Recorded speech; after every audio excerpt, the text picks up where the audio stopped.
ఆ ఎమ్మెల్యే మొదటి నుంచి వివాదాలకు దూరంగా ఉండే వ్యక్తి. గతంలో అధికారంలో ఉన్నప్పుడు కూడా ప్రత్యర్థులు కవ్వింపు చర్యలకు పాల్పడిన ఓర్పుతో ప్రత్యర్థి వర్గానికి చెక్ పెట్టారు.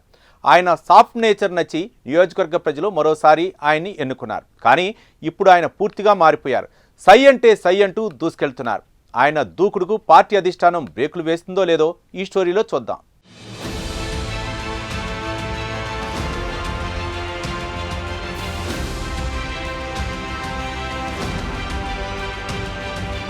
బుడ్డా రాజశేఖర్ రెడ్డి పెద్దగా పరిచయం అవసరం లేని వ్యక్తి. ప్రస్తుతం ఆయన శ్రీశైలం నియోజకవర్గ ఎమ్మెల్యేగా కొనసాగుతున్నారు.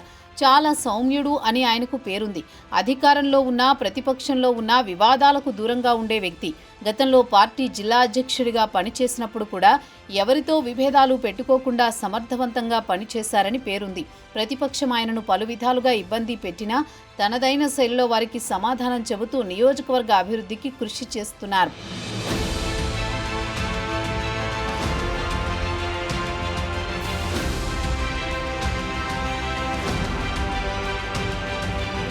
అయితే ఇప్పుడు ఆయన వ్యవహార శైలి పూర్తిగా మారినట్టు కనిపిస్తోంది.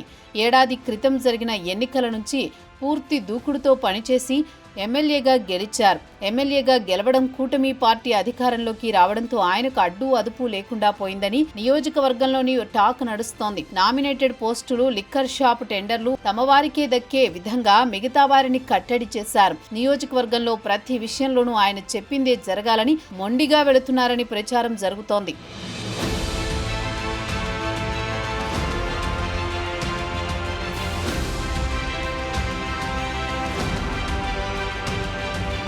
ఇటీవలే రాష్ట్ర ప్రభుత్వం నిర్వహించిన సుపరిపాలనలో తొలి అడుగు కార్యక్రమంలో మాజీ మంత్రి ఏరాసు ప్రతాప్ రెడ్డి, నంద్యాల ఎంపీ బైరెడ్డి శబరి ఆత్మకూరులో పాల్గొన్నారు. అయితే ఆ సమయంలో ఎమ్మెల్యే ఊరిలో లేకపోవడం, తమకు సమాచారం ఇవ్వకుండా నియోజకవర్గంలో మీరు ఏ విధంగా కార్యక్రమం నిర్వహిస్తారని ఎమ్మెల్యే బుడ్డా వర్గం నాయకులు మాజీ మంత్రి ఇంటిపై దాడి చేశారు. ఎంపీ బైరెడ్డి శబరి ముందే గోబ్యాక్ అంటూ నినాదాలు చేస్తూ హంగామా చేశారు. జరిగిన ఘటనపై టీడీపీ అధిష్టానం ఎమ్మెల్యే ఎంపీని పిలిపించి సీరియస్ అయ్యారు.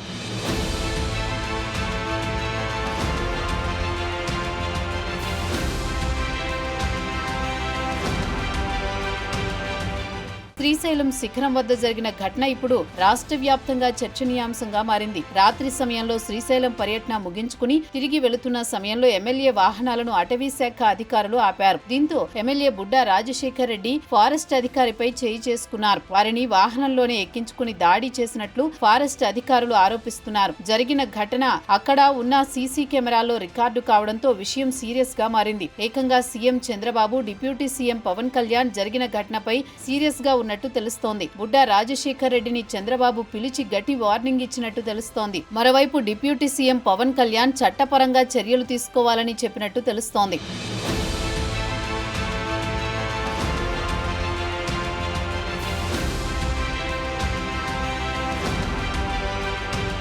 మొత్తానికి ఎమ్మెల్యే వ్యవహార శైలి ఆయనకే ఇబ్బందికరంగా మారింది. చాలా సౌమ్యుడుగా పేరున్న రాజశేఖర్ రెడ్డి ఇప్పుడు ఆయన పనితీరు చాలా భిన్నంగా ఉంది. కానీ ఇప్పుడున్న పరిస్థితులు అనుగుణంగా ఆయన వ్యవహరిస్తున్నారు. ప్రస్తుతం ఆయన దూకుడు సరిపోతుందని ఎమ్మెల్యే వర్గం చెబుతోంది. అయినా అధిష్టానం మాత్రం ఎమ్మెల్యేలు తమ పనితీరు మార్చుకోకపోతే ఇబ్బంది పడతారని వారిని హెచ్చరిస్తూ వస్తోంది. ఇకనైనా బుడ్డా తన వ్యవహార శైలి మార్చుకుంటారో లేదో చూడాలి మరి.